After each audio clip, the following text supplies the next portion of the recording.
श्री वानखेड़े इस शहर के अंदर उनका एक ही खेल है कि ड्रग का धंधा धड़ल्ले से चलता रहे।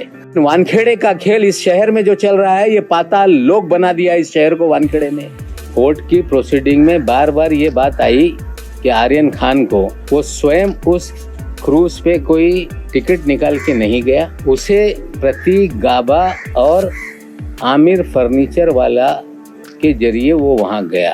मैं सीधे बताना चाहता हूँ कि ये पूरा मामला किडनैपिंग का और रैंसम का है। लोग डिटेन किए गए थे, फिर लोगों को गुमराह करने का खेल वानखेड़े ने शुरू किया। हमने पूछा कि वो और कौन 3 लोग थे, नाम बताओ, लेकिन नाम नहीं बताया गया। फिर कह रहा हूं कि वो 3 लोगों के छोड़ने में ही सबसे बड़ा खेल है।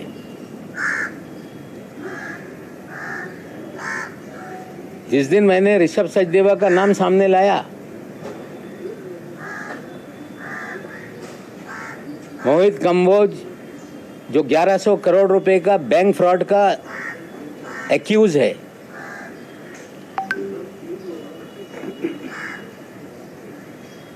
जो देश में भारतीय जनता पार्टी की सरकार बनने से पहले कांग्रेस के नेताओं के पीछे दुम की तरह घूमता रहता था, एक नेता जो मुंबई में कांग्रेस के अध्यक्ष थे, अभी वो भारतीय जनता पार्टी में उनका पिछलग्गू था। दिल्ली से लोग आते थे जो नेतागण उनके पीछे पीछे घूमने का काम करता था। 1100 करोड़ रुपए का बैंक घोटाला करने वाला ये व्यक्ति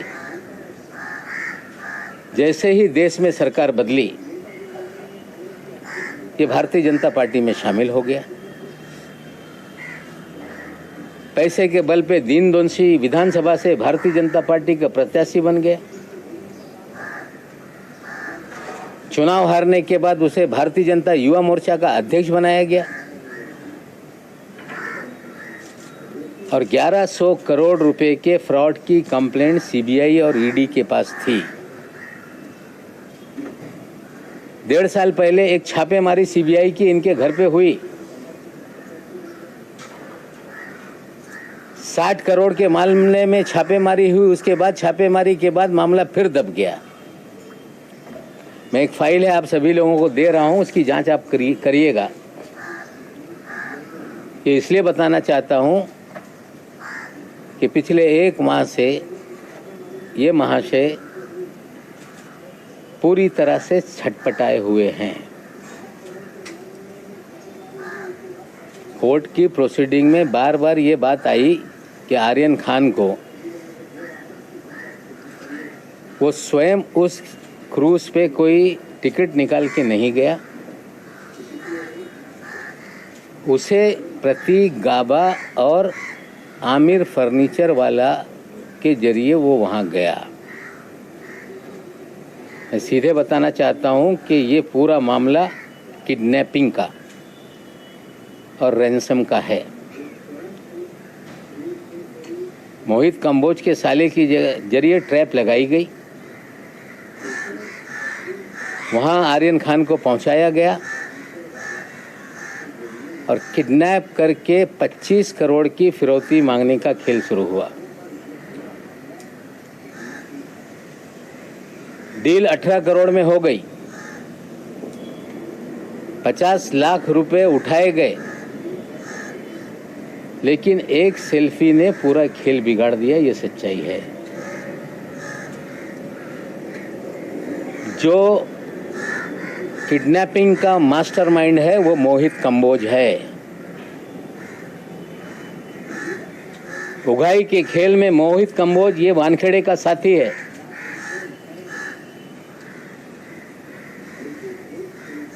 मोहित कंबोज के और वानखेड़े के अच्छे रिश्ते हैं। मोहित कंबोज इस शहर में 12 होटल चलाता है।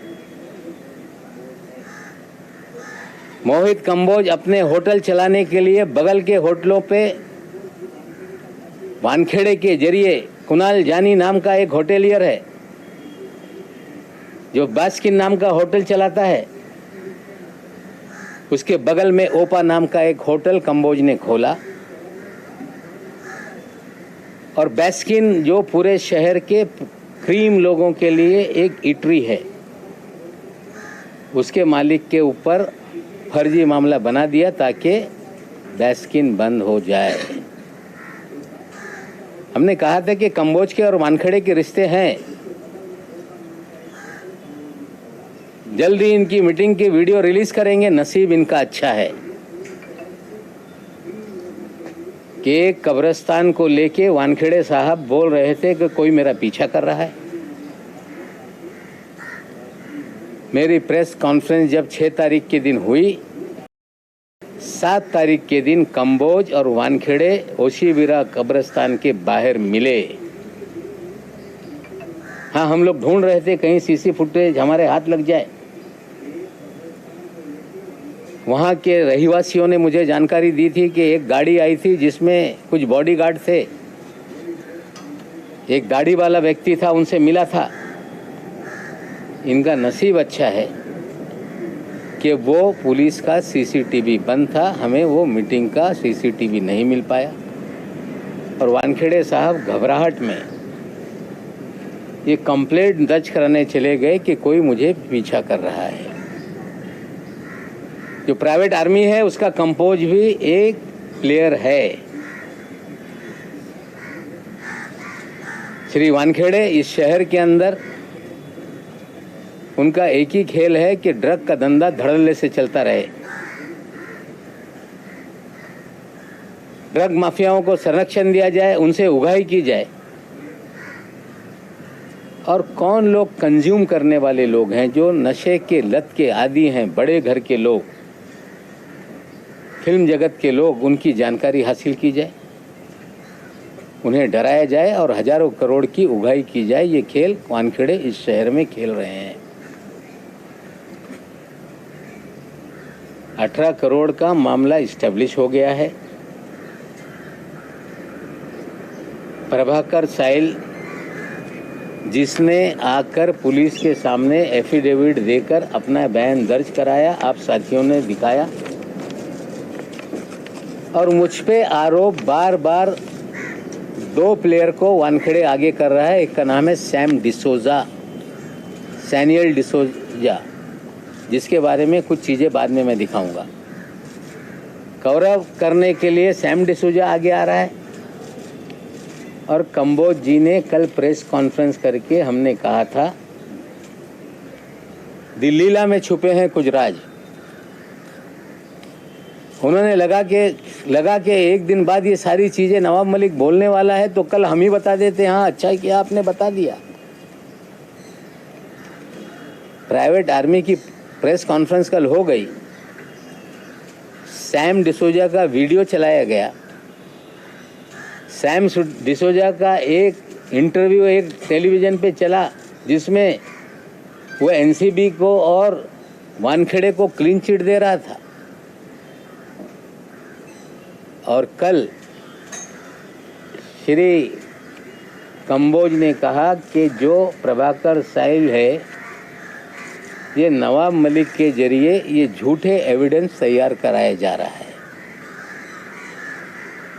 साथियों, प्रभाकर साइल ने जो बयान दिए आप लोगों ने देखे। वो गवाहों के लिस्ट का एक गवाह है, उसने अपनी कहानी सब चीज़ें आपको बताई है। मुझ पे आरोप लगाया जा रहा है कि मैंने उसे पढ़ाकर ये सारे बयान दिलवाए। बहुत इसके अंदर एक अच्छी जानकारी मैं आपको देना चाहता हूँ। शायद 24 तारीख के दिन साहिल का वीडियो और कुछ इंटरव्यू मीडिया के सामने आया, जिसमें 25 करोड़ मांगे जाएं, 18 करोड़ की डील हुई, 50 लाख कैसे उठा, किस गाड़ी में, सारी जानकारी उसी ने दी है। और वानखेड़े साहब और उनकी प्राइवेट आर्मी ये कह रही कि नवाब मलिक का प्लांटेड ये खेल है। मैं आप सभी लोगों को जानकारी देना चाहता हूं कि 22 तारीख के दिन मुझे एक रिपब्लिकन पार्टी के गुट के नेता हैं जो पूर्व नगर सेवक रह चुके हैं, जिनका नाम है मनोज संसारे, उनका हमारे पीए के टेलीफोन पे फ़ोन आया कि संसारे साहब आपसे बात करना चाहते हैं। मैंने उनसे बात की। उन्होंने कहा कि केपी गोसावी और उनका साथी सरेंडर होना चाहता है। मैं उन्हें कहा कि कब होंगे सरेंडर। उन्होंने कहा कि आज शाम तक, रात तक वो आएंगे और मैं आपके पास लेके आता हूँ।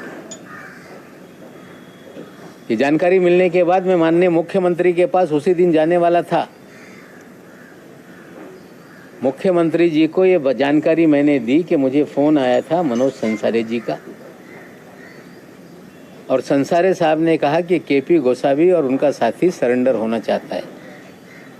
हमें लग रहा था कि केपी गोसावी और मनीष भानुशाली ये सरेंडर होना चाहते हैं, क्योंकि ये दो चेहरे हमने एक्सपोज किए थे।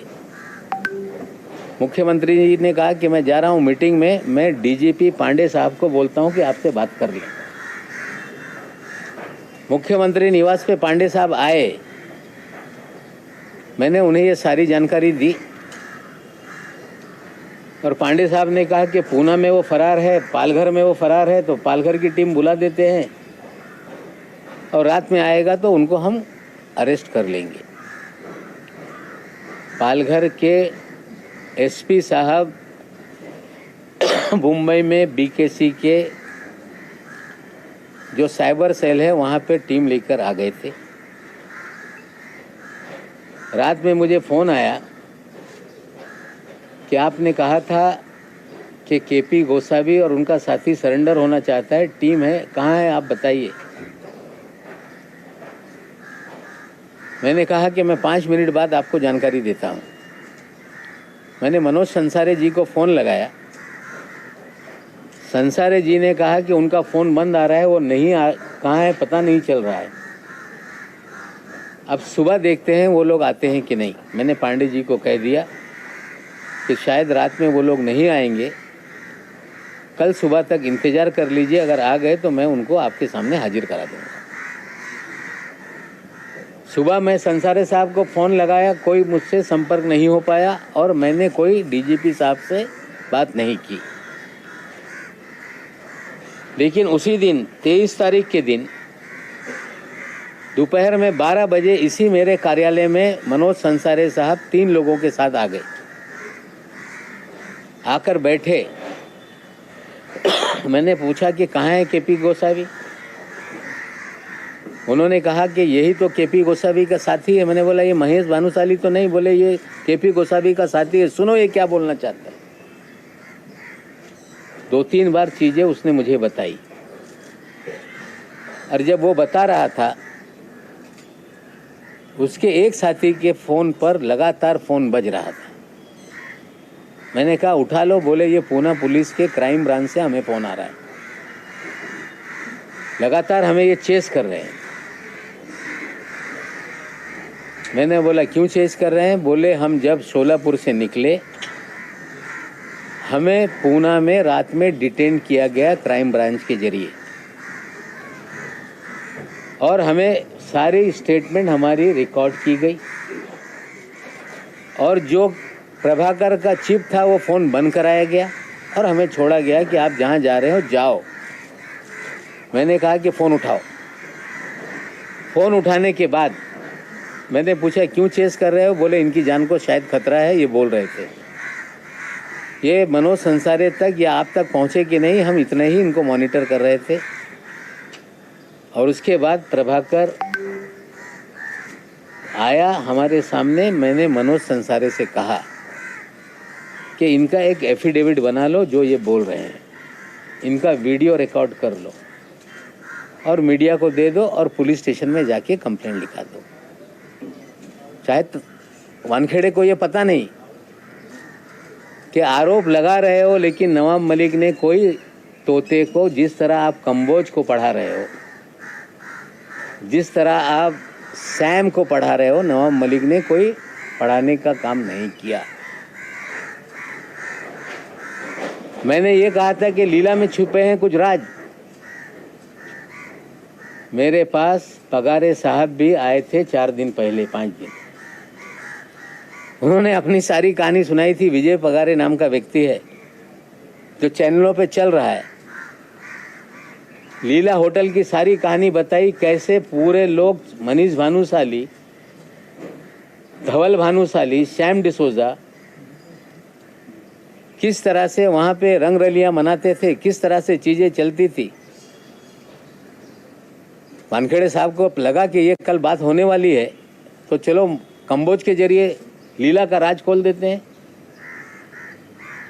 सुनील पाटिल का नाम सामने ले आते हैं। सुनील पाटिल को मैं जीवन में कभी नहीं मिला।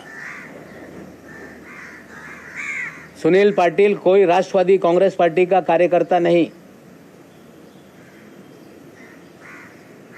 सुनील पाटिल के कल कंबोज साहब ही राणा साहब मंत्री के साथ फोटो दिखा रहे थे। सुनील पाटिल के अमित शाह जी के साथ कई वीडियो घूम रहे हैं। सुनील पाटिल के मुख्यमंत्री गुजरात के उनके शपथ ग्रहण समारोह के फोटो घूम रहे।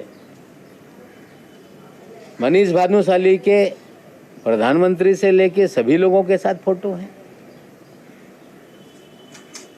मनीष भानुशाली जब माधवराव सिंधिया के लड़के जब पार्टी ज्वाइन कर रहे थे तो बीजेपी के मुख्यालय में इंटरव्यू देते हुए नजर आ रहे हैं। हम तस्वीरों पे आरोप नहीं लगा रहे हैं। किस दल का व्यक्ति है हम ये नहीं कहना चाहते, लेकिन सुनील पाटिल भी फ्रॉड है। सुनील पाटिल भी वानखेड़े की प्राइवेट आर्मी का ये प्लेयर है। और मैं आपको और जानकारी दे दूं कि 6 तारीख को जिस दिन मैंने प्रेस कॉन्फ्रेंस की, उस दिन सुनील पाटिल का मुझे फोन आया था प्रेस कॉन्फ्रेंस के 2 घंटे बाद कि साहेब मैं धुलियाहून बोलतो, मैं धुलिया से बोल रहा हूं, मैं आपको जो आपने प्रेस कॉन्फ्रेंस ली है उसके बारे में अधिक जानकारी देना चाहता हूं। मैंने कहा आइए मुंबई में मुलाकात करिए। फिर दूसरी प्रेस कॉन्फ्रेंस के दिन भी उसका फोन आया। और जब विजय पगारे नाना मेरे पास आए उसके बाद भी वो नहीं आया। विजय पगारे के साथ एक भंगाले नाम का उनका साथी था, उसके फोन से उन्होंने सुनील पाटिल से बात की। बोले आप आ जाओ, आप डरो मत, पुलिस के सामने मलिक साहब आपको हाजिर करा देंगे। और मुझे नंबर दिया कि साहब हम लोग नहीं, आप डायरेक्ट बात कर लेना। मैंने डायल किया तो वही नंबर था, सुनील पाटिल धुलिया। मैंने उससे कहा कि आप आओ, पुलिस के सामने खड़े रहो, सच्चाई बोलो। उसने कहा कि उसने बोला कि मैं गुजरात में हूँ, मुझे रुका के रखा है और मैं किसी भी तरह से आऊँगा। कल आने वाला था, अभी तक आया नहीं। मैंने लीला नाम लिया है, दी ललित होटल है वो। और आपको जानकारी दे दूं कि सैम डिसोजा कौन है, इसकी भी थोड़ी सी जानकारी आप ले लें। आज मैंने ट्विटर पे बताया है कि ये सैम डिसोजा नहीं, ये सैनियल डिसोजा है, सैनविल डिसोजा। एक केस हुआ था, वीड बेकरी केस, जिसमें सचिन टोपे नाम के एक मियाँ बीबी को गिरफ्तार किया गया। उसमें 5 एक्यूज हैं, जिसमें 4 गिरफ्तारी हो गई। 5वां एक्यूज है सैम डिसोजा। सैम डिसोजा के गूगल पे से सचिन टोपे की बीबी को पेमेंट हुए सारे लिंक हैं। 23 जून के दिन सैम डिसोजा को एक नोटिस दी जाती है कि आप आके कार्यालय में एनसीबी में मिलो। उसके बाद एक हमने टेलीफोनिक कन्वर्सेशन भी आपको दिखाया है, जो ट्विटर पे हमने डाला है। ये दोनों चीज़ें जरा दिखा दो। सैम डिसोजा कौन है, पहला फोटो उसका, यह है सैम डिसोजा। असली नाम है सैनिल डिसोजा। जो नोटिस है उसकी भी कॉपी दिखा दो। 23 जून के दिन नोटिस दिया गया कि आप एनसीबी के ऑफिस में आइए, सम्मन 23 जून से लेके आज तक सैम डिसूजा की गिरफ्तारी क्यों नहीं है? क्योंकि सैम डिसूजा की एक कन्वर्जेशन है श्री वीवी सिंह जो अफसर हैं, वो भी जरा सुन लीजिए, वो बात कर रहा है।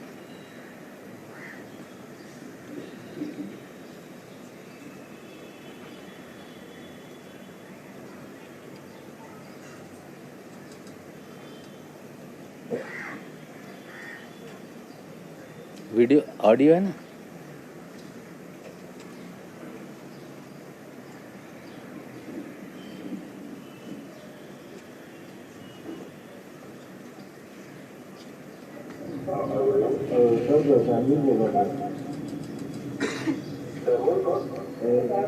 आपको नोटिस दिए थे ना घर पे?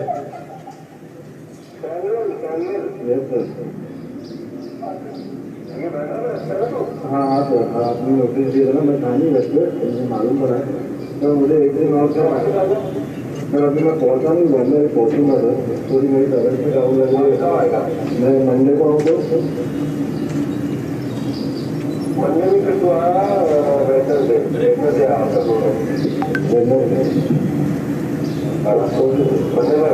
ओके सर, मैं प्रॉब्लम वेडनेसडे आ जाएगा।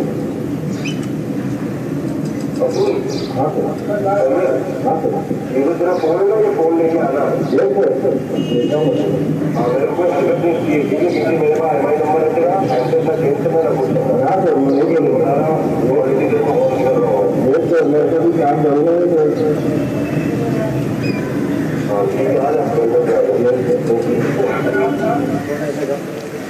5 महीने इसकी गिरफ्तारी नहीं हुई है, लेकिन ये क्लीन चिट एनसीबी को दे रहा है अपने वीडियो में। ये 2 मीडिया पर्सन की बात कर रहा है, ये हवाला की बात कर रहा है, ये भी सुन लो। आपने एनसीबी के साथ इससे पहले काम किया, तो काम मैंने एनसीबी का डायरेक्ट काम नहीं किया है, बट मैंने एक मीडिया चैनल है उनके थ्रू काम किया, उनके थ्रू ये सारा काम था। मतलब मेरे को हवाला वाला सुना दो। 38 लाख मेरे को पुलिस पार्टी का फोन आया, बोले वो पैसा जाके ले लो आर क्रांति, हाँ आर क्रांति से ले लो, because I don't know R Kranti हवाला, आर क्रांति हवाला। ये जो 2 मीडिया के लोगों के साथ ये काम करता है, एक है आरकेबी राजीव बजाज और दूसरा उनका साथी है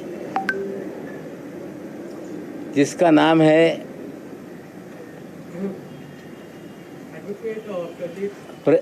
नंबियार, एडवोकेट प्रदीप नंबियार। ये फ्रॉड पत्रकार इस शहर में हैं और ये भी वानखेड़े की प्राइवेट आर्मी के प्लेयर हैं। एक नंबियार साहब का जो सैम के साथ चैट है दिखाइए, जिसमें वो हाथ जोड़ रहा है।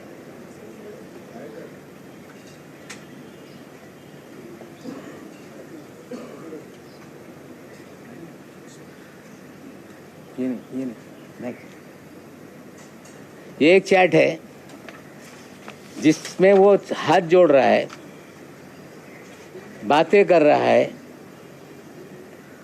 और दूसरा भी एक मैं आपको दिखाऊंगा जो चैट है नंबियार का और एनसीबी के ऑफिसर के साथ कि यू आर हैरेसिंग समबडी, और ये सारी डील उसी दिन हो गई और सैम डिसूजा ने हवाले के जरिए पैसा दिल्ली भेजा। उसका भी चैट है। हवाला वाले को पूछ रहा है सैम डिसूजा कि हवाले की रसीद भेजो भाई, रसीद कहाँ है? हवाले वाला बोल रहा है कि हवाले की कहीं रसीद होती है क्या? फिर बोलता है okay I don't no, leave it. और ये नंबियार और राजकुमार बजाज RKB ये इस शहर में इनके लिए काम करते हैं। एक छोटा सा YouTube चैनल चला के लोगों को डराते हैं, नाम घोषित करते हैं, वसूली करते हैं। जो पैसा ना दे उसको NCB से रेड करा देंगे, नहीं तो पूरा शहर में जो ड्रग का नेक्सस है उसकी वसूली का काम ये दो लोग करते हैं। उसके कुछ स्टिंग ऑपरेशन के 2 वीडियो देख लें।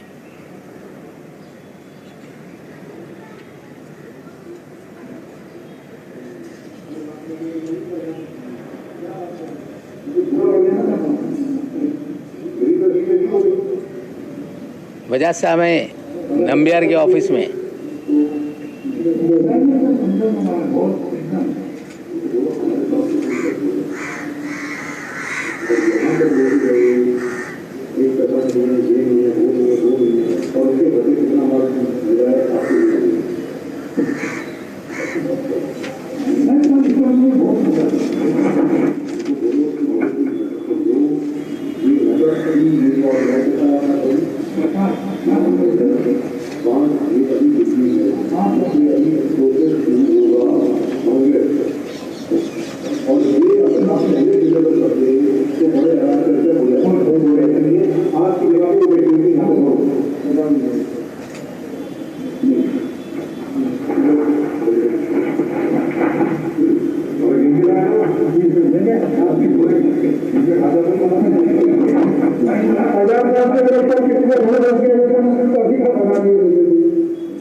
दोनों हो गया।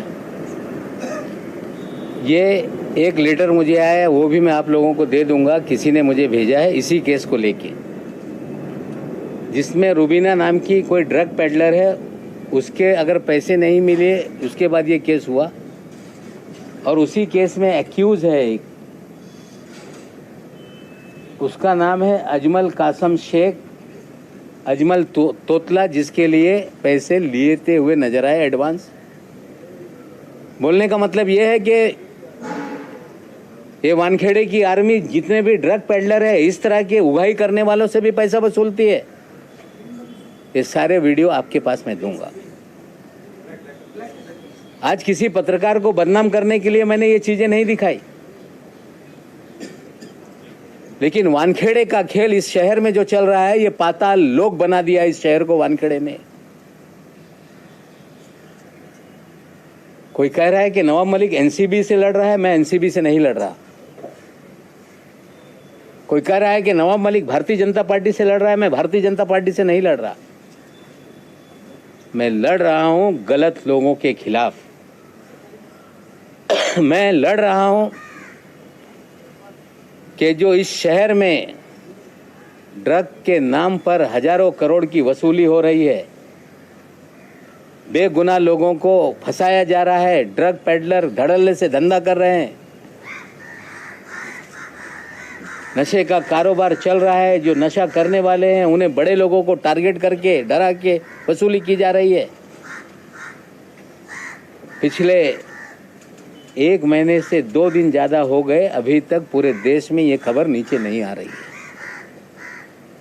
मैं एनसीबी के भी डीजी साहब से बोलना चाहता हूँ कि आपने 2 तारीख के दिन 3 तारीख के दिन एक बयान दिया था कि भारत के इतिहास में पहली बार मिड सी में ऑपरेशन हुआ।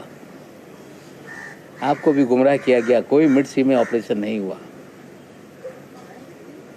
13 लोगों को चिन्हित करके पकड़ा गया, फर्जीवाड़ा किया गया, पब्लिसिटी करके लोगों को डराने का खेल किया गया। आर्यन खान की किडनैपिंग हुई, रैंसम मांगी गई और एक सेल्फी वायरल होने से पूरा खेल बिगड़ गया। मैं बीजेपी के लोगों को भी कहना चाहता हूं कि मैं कोई पॉलिटिकल लड़ाई नहीं लड़ रहा। हम चाहते हैं कि ड्रग पूरी तरह से समाप्त हो, पीने वालों को नशा मुक्ति केंद्र में भेजा जाए, जो छोटे धंधे वाले हैं उन्हें पकड़ के उसी मुकदमे में बंद किया जाए, बड़ी मछलियों को पकड़ा जाए, सोर्स को पकड़ा जाए, पूरी तरह से देश में नशा मुक्ति हो। लेकिन इस तरह के फ्रॉड लोगों को शील्ड करने के लिए आगे मत आइए। कंबोज फ्रॉड है, कह रहा है कि 1.5 साल से मैं पार्टी में नहीं, उसे शील्ड मत कीजिए। पाटिल जो है वो किसी दल में नहीं, उसे शील्ड मत कीजिए। मनीष भानुशाली आपके नेताओं के साथ घूमता है, उसे भगाइए, उसे शील्ड मत कीजिए। धवल भानुशाली घूम रहा है, उसे शील्ड मत कीजिए। ऐसे फ्रॉड लोग राजनीतिक दलों की आड़ में छुप के अपना मकसद साधने का काम करते हैं। हम राजनीतिक दल से नहीं लड़ रहे और ऐसे अधिकारियों को शील्ड मत कीजिए जिसका पूरा इतिहास दागी है, जो हजारों करोड़ की उगाही कर रहा है। खबर आई है कि 6 मामले से वानखेड़े को अलग किया गया और उसमें यह खबर आई कि उसमें आर्यन खान और समीर खान का भी केस है। मैं अधिकारियों से पूछना चाहता हूं कि जिस केस में चार्जशीट फाइल हो गई, वो केस की जांच संजय सिंह क्या करने वाले हैं? या तो 2 चीज है, मैं उनकी मंशा पे सवाल नहीं उठाता। 2 चीज है, या तो आप सही मानों में जांच करके जो बोगस केस है उसमें डी समरी फाइल करके लोगों को निर्दोष मुक्त कराएंगे। अगर ऐसा है तो जो 26 केस की मैं बात कर रहा हूं, वो सारी चीजों की जांच करें। और कहीं ये समझ में आ रहा होगा कि नवाब मलिक को डराने के लिए कि फिर ये जांच शुरू हो गई, तो हम डरने वाले में से नहीं हैं। जान हथेली पे लेकर जान, माल, परिवार सबको जोखिम में डालकर ये लड़ाई मैंने छेड़ी है। अगर कोई समझ रहा होगा कि डर के ये सिलसिला बंद हो जाएगा, ये बंद नहीं होगा। लॉजिकल एंड तक ये मामला जाएगा। साथियों, आपको बताना चाहता हूं, इतिहास में पहली बार वानखेड़े तो यही कहता है कि नवाब मलिक के दामाद की जमानत रद्द करेंगे, हाईकोर्ट में जा रहे हैं। और पहली बार हमने देखा है कि जो फॉरेंसिक लैब गुजरात की है, जहां से रिपोर्ट आई, उस रिपोर्ट को रीचेकिंग के लिए एप्लीकेशन एनडीपीएस कोर्ट में डाला गया। आज तक एक्यूज फॉरेंसिक रिपोर्ट जो आती है देश के सरकारी लेबोरेटरी से, उसको चैलेंज करते हैं। पहली बार एनसीबी चैलेंज कर रही है। मैं सीधे बोल देता हूं, मैंने दामाद से बात की, दामाद ने बोला कि डैडी लड़ाई जारी रखो, 8 महीने क्या, आपके लिए अब 20 साल जेल में रहना पड़ेगा, तो जेल में आने के लिए तैयार है। फर्जीवाड़ा करके जेल में डालोगे, नवाब मलिक और उसका परिवार डरने वाला नहीं है। लड़ाई नाइंसाफी के खिलाफ है। लड़ाई बेगुनाहों को जो जेल में डाल रखा है उनको छुड़ाने के खिलाफ है। लड़ाई हजारों करोड़ का एक्सटॉर्शन जो शहर में हो रहा है उसके खिलाफ है। मैं बीजेपी से भी हाथ जोड़ के विनती करता हूं कि फ्रॉडों को शील्ड करने का काम ना करो, और एनसीबी के भी अधिकारियों को कहता हूं कि गंदी मछली निकाल कर फेंक दो। ये चंडाल चौकड़ी मुंबई के जोनल ऑफिस में है। समीर वानखेड़े, वीवी सिंह, आशीष रंजन और एक वानखेड़े का ड्राइवर है माने। ये चंडाल चौकड़ी ने ही पूरा डिपार्टमेंट का नाम खराब किया है, और आप नहीं करेंगे तो 2 SIT फॉर्म हो गई है, एक राज्य सरकार की, एक केंद्र सरकार की। हमारी मांग है 26 मामलों की जांच करो, निर्दोषों को छोड़ो, समीर वानखेड़े की जांच करो। अगर आपकी SIT नहीं करेगी तो किडनैपिंग और रैंसम का मामला तो इस्टेब्लिश हो गया है। धीरे धीरे लोग सामने आ रहे हैं, जांच है। मैं नहीं कहता किसी को नाजायज फंसा दो, लेकिन किडनैपिंग और रैंसम के मामले में जो भी गुनहगार हैं, चाहे गोसावी होगा, चाहे भानुशाली होगा, चाहे सुनील पाटिल होगा, चाहे धवल भानुशाली होगा, चाहे प्रभाकर सैल होगा, चाहे वानखेड़े होगा, वीवी सिंह होगा, निश्चित रूप से सत्य सामने आएगा, सत्य की जीत होगी। और जब तक ये लॉजिकल एंड तक विषय नहीं जाता, मैं रुकने वाला नहीं हूँ। डराने का प्रयास ना करें, धमकाने का प्रयास ना करें। सच्चाई की लड़ाई है, सच्चाई की लड़ाई को हम आगे बढ़ा रहे हैं, और लोगों को डराया जा रहा है कि आपने पैसा दिया, आप भी इसमें आरोपी बन जाएंगे। विक्टिम कभी आरोपी नहीं होता। किसी को डरा के पैसा लिया जाए तो डर के लोग पैसा देते हैं। शाहरुख खान को डराया जा रहा है कि तुमको आरोपी बना देंगे, पैसा तुमने दिया है। They are victims. जो सारे विक्टिम हैं उनको बोलता हूं, खुलकर सामने आओ, डरो मत।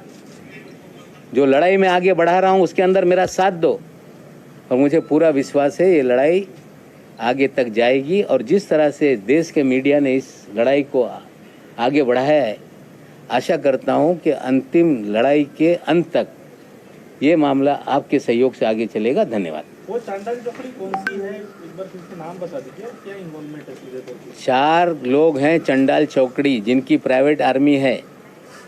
जोनल ऑफिस में समीर वानखेड़े, वीवी सिंह, आशीष रंजन और माने नाम का एक ड्राइवर है। पिछले प्रेस कॉन्फ्रेंस में एक मेरे से गलती हो गई, मैं उसको सुधारना चाहता हूँ। मेरे दामाद से वीवी सिंह ने रेंज रोवर नहीं मांगी थी, आशीष रंजन ने मांगी थी कि I want to purchase range rover, ये आशीष रंजन ने कहा था। सर, आपने शाहरुख खान को डराने की बात की, शाहरुख खान को कौन डरा रहा है, किस तरह से डरा रहा है? नहीं, उन्हें देखिए, पहले दिन से शाहरुख खान को डराया जा रहा था कि नवाब मलिक अगर बोलना बंद नहीं करेगा तो तुम्हारा लड़का लंबा जाएगा। अभी पूजा ददलानी का मामला इसमें आ गया। शायद उन्हें डराया जा रहा है कि 50 लाख आपने दिया, आप भी एक्यूज बन जाएंगे। यू आर विक्टिम, डोंट, डरो मत। देश में किसी के बच्चे को किडनैप कर ले, कोई रैंसम मांगे, डर के कोई पैसा दे दे, तो वो गुनहगार नहीं है, वो विक्टिम है। खुलकर सामने आओ, सच्चाई बोलो, और इन सारे लोगों को दंडित करने के लिए हम लोगों की मदद करो। आपको लग रहा है शाहरुख खान खुद सामने आएंगे उनके साथ? मुझे पता नहीं कौन किसे डरा रहा है, पर्दे के पीछे क्या क्या हो रहा है, लेकिन वानखेड़े साहब किसको क्या क्या फ़ोन कर रहे हैं, मैं आज सभी बातें नहीं बोलूँगा, लेकिन उनके फ़ोन सिग्नल से जाते हैं, बहुत सारी महिलाओं को डराते हैं, बहुत सारे लोगों को डराते हैं। प्राइवेट आर्मी एक्टिव है। ये सारी चीज़ें धीरे धीरे करेंगे। आज जो मैंने कहा था कि रविवार को कुछ चीज़ें सामने रखूँगा, मैंने रखा है। और एक फ़ाइल 1100 करोड़ रुपए के फ्रॉड की जो फाइल है वो भी आपको देख रहा हूँ, जांचिए। अगर सही होगा तो उसको आगे बढ़ाइए, नहीं तो हम लोग उसको परसू करेंगे।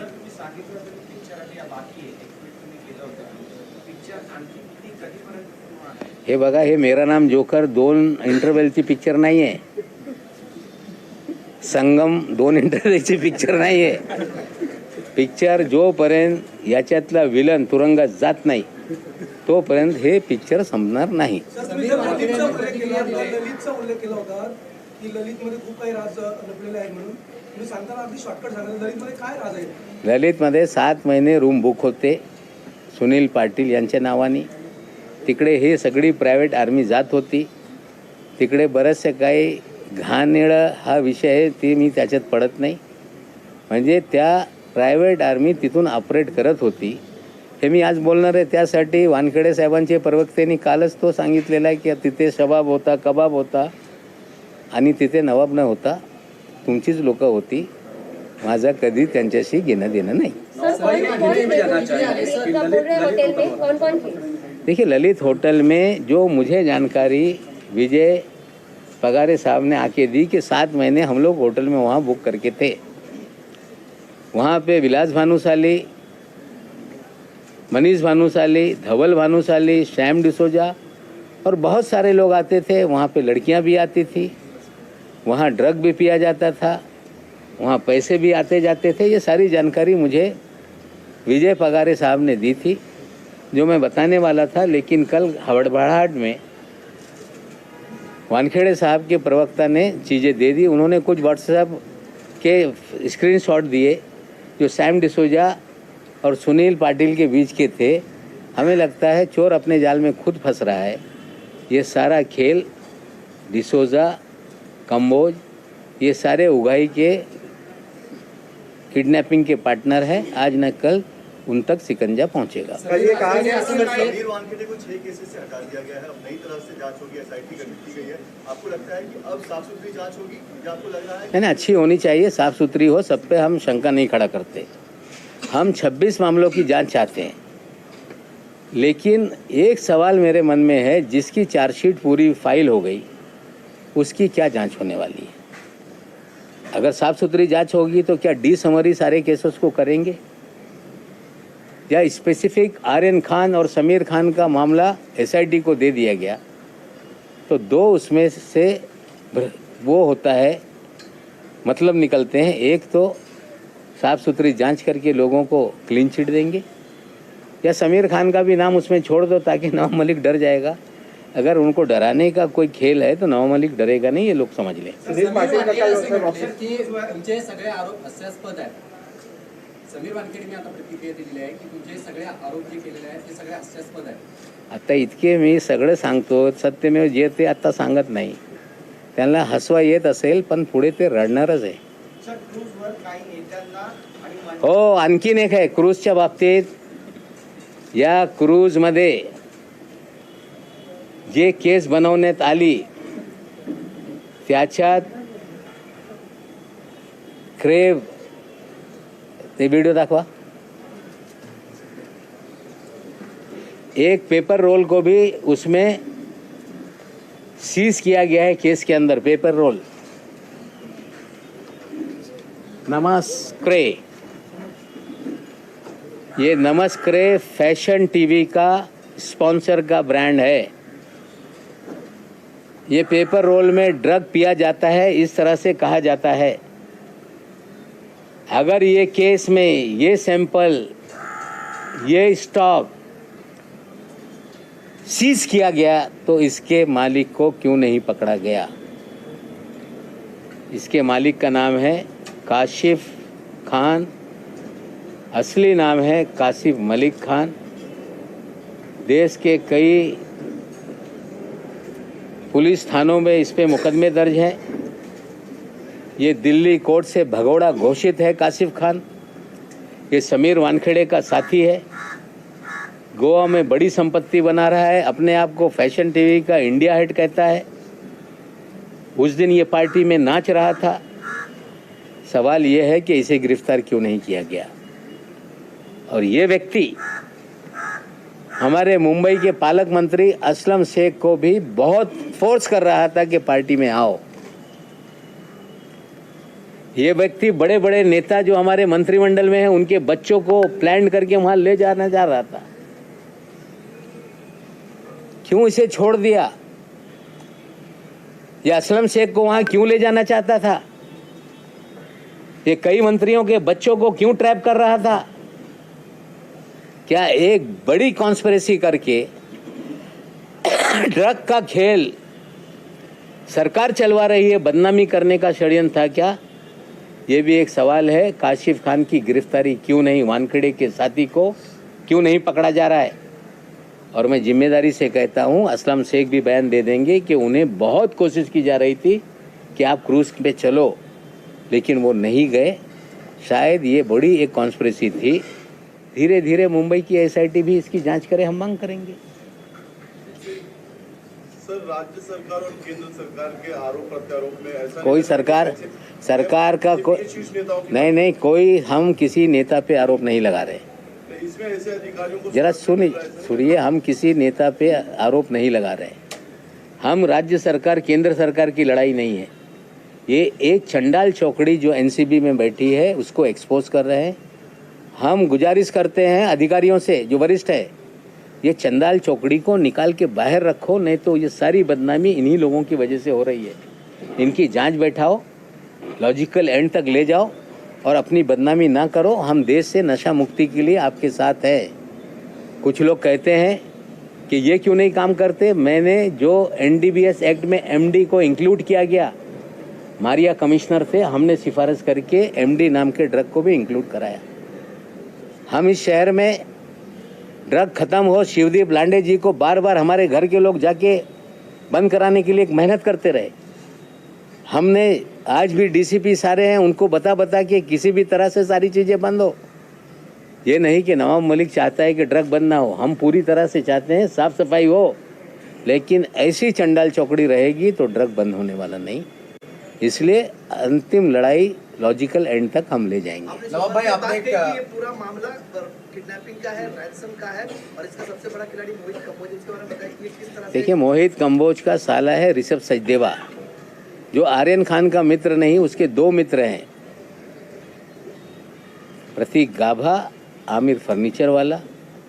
उनके जरिए आर्यन खान को वहाँ ले जाया गया और 27 तारीख को जब फॉर्च्यून होटल में ये सारी प्राइवेट आर्मी शिफ्ट हुई थी, फॉर्च्यून होटल में विजय पगारे के नाम से रूम बुक किया गया था।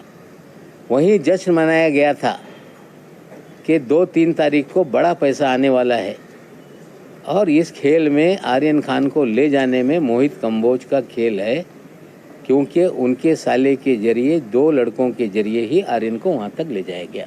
सर, आपने बेस्टिन और ओपा नाम के होटल, मतलब आपने बताया कि मोहित कंबोज जी के कई सारे होटल है और वो भी इससे जुड़ा हुआ है। देखिए, वो भी एक कहानी है, वो बाद में चीज़ें और खोल के चीज़ें लाएंगे। आज मुझे लग रहा है कि लगभग 1 घंटा हो गया। आज बहुत सारी चीज़ें हमने रखी है, फिर आने वाले दिनों में जो भी जानकारी मुझे मिलेगी मैं साझा करूँगा, ताकि ये एनसीबी के लोगों को भी पता चले, देश को पता चले और जो 2 एसआईटी है उन तक जानकारी जाए। हमें लगता है काफ़ी जानकारी मैंने दी है। और भी सवाल होंगे तो आने वाले दिनों में हम उसको जवाब देंगे। नहीं, ठीक है, उनका अधिकार है। कोई पिता हो, पत्नी हो, बहन हो, सभी लोगों को इस देश में कानून है। मेरे खिलाफ जो जिसको करना है कर ले। कुछ लोग तो गए थे कि नवाब मलिक के बोलने पे रोक लगा दो। वानखेड़े के जब एसआईटी बनाई गई तो बोलने लगे, मैंने कोर्ट में कहा था, इसलिए ये जांच होने गई। कोर्ट में गए थे कि मुझे ये जो इंक्वायरी है ये सीबीआई और एनआईए को दी जाए। मुंबई पुलिस ने कहा कि इनकी गिरफ्तारी के पहले 72 घंटे इनको बताया जाएगा। हमें लगता है बहुत ज़्यादा झूठ बोल के, कितना भी झूठ बोलेंगे, सच ही जीतेगा और सच्चाई की ही जीत होगी। सर, तुम्ही आता सांगितलं की असलम शेख यांच्यावर फोर्स केलं गेलं पार्टीला नेण्यासाठी आणि त्याप्रमाणे तुम्ही मंत्र्यांचे काय उल्लेख केला? असे कोण मंत्री आहेत ज्यांच्यामुळे? असलम शेख स्वतः सांगतील, त्यांना विचारा। त्यांना परसू करत होते की नाही की आम्हाला तिकडे या म्हणजे तो गेले नाही। जर ते गेले असते, आणखीन काही पोरांना ट्रॅप करत होते, ते गेले असते, तो उडता पंजाब नंतर उडता महाराष्ट्र करण्याचा गेम होता, हे सत्य आहे। मग त्यांना वाचू नये, जे सत्य आहे त्यांना शिक्षा द्या। मोठ्या प्रकरणे पडू नये, म्हणजे जे सत्य आहे लोकांच्या समोर आणणं एक नागरिक या नात्याने माझी जबाबदारी आहे। थँक्यू।